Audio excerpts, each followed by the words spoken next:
Bienvenue sur la boutique OuzShop.fr. Aujourd'hui, on est au championnat d'Europe avec Bastian Feta, top 32. On va faire la decklist en anglais vu qu'il est d'origine allemande. Donc, we will be doing in English. Hello, Bastian. Hello. How was your weekend? It was good. I mean, I made top 32 with Floowandereeze, so it went well, for sure. Any shoutouts? Yes, so first of all, shout out to my team, K8. They support me so much and they borrow me a lot of cards. They help me mentally in the tournaments a lot. They even bought me this shirt because I'm too poor to buy stuff. So yeah, shout outs to them. Then shout outs to my local store, Hallenschmiede. It's from Germany in Kempten. Check them out. And yeah, shout outs to the local store in France for them to upload it. Yeah, definitely check out the description for your channel with in-depth deck profile for this top 32 at the European Championship 2022. All right, let's go. All right, so very standard. I played the 8 small birds, 3 eaglin, 3 robin, 1 stree, and the 1 toucan. Yeah. I feel like playing 9 is it's not necessary. Like the games I lose when I go second is when I have too many names. It's just how it is. So I don't want to draw them too much. Then I played double M-Pen, the Riser, and the Apex. This card didn't came up much at all, honestly. It did win me a few games. Like it stopped like a virus from coming up, for instance, which was important. But like overall, this was rather weak, and I mostly sided it out. Well, if I went second, I sided it out, right? But this was really important having 2 of this, because there was so much Dark Ruler in the room that like they Dark Rulered it, I summoned a new one, and that was fine, right? So that was really big. All right. 1 Barrier statue.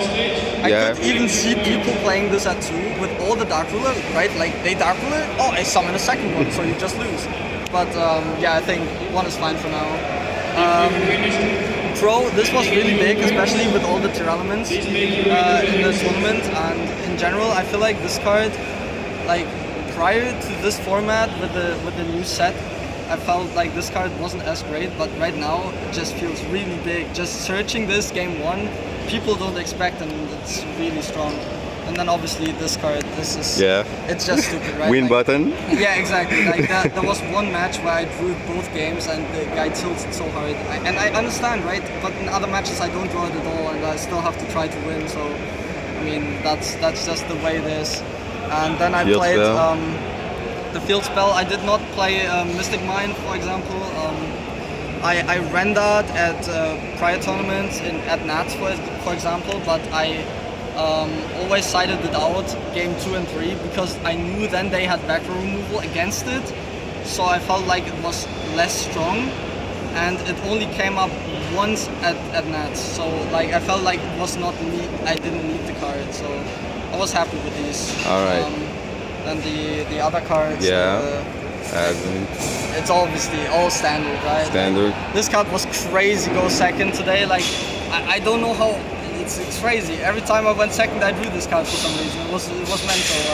It broke boards like it was nothing. Then I played Prosperity. a lot of pots. I played 8 pots actually. Extravagance. Yes, extravagance as well. So most people only play these cards, right? But I opted to also play this because I hate winning the die roll and then losing by not drawing the right cards, right? And when someone ashes this card, then you can still activate Prosperity, which is huge, right? So like if they do that, I'm very happy if I have this card. So that's good. Of course, if I draw with this into this, it sucks. But then again, like I'd rather draw with this into this and get a play from it, like maybe also draw a name or something, than just to entirely break. So I just wanted to have the consistency on my side, and it was definitely worth it for me, I feel like. Then I played triple Book of Moon. Triple? Yes, this was, yeah, most people only play 2, some even cut it entirely because it's kind of trash against Blight go second, right? But people don't know the rulings about the card. There are certain rulings which they don't know, and then they lose because of it. So I feel like this card is just very strong, especially in this deck specifically. With like it even comes up where like you just got Varus at you and they want to run it over and you just put their monster and then they lose. So it's just very solid. And triple Dark Riddle, obviously, like this card is crazy. You just win from it. And one cold buy. In the main deck? Yes, main deck definitely. Like Ash Blossom is an FTK against you, so you gotta have something to stop that. Then from my side deck, I played triple this plus this. This card was really strong. Like Terralements build their fusions, then you send Entis and you pop 2. 1 for 2, right? Yeah, exactly. It's like so strong. It's crazy. The card is so good, and with this card as well against Blight, it's you just nuke the entire board basically from the monsters. This card, oh my gosh, yeah, it's just against Blight. I once like took 6 or 7 cards from them. Oh my god, it was so strong. It's just mental. It's very important to outboards, honestly, right? Because your deck just loses to two disruptions. If they have 2 imperms, you probably lose the game. So you need to have stuff to out that.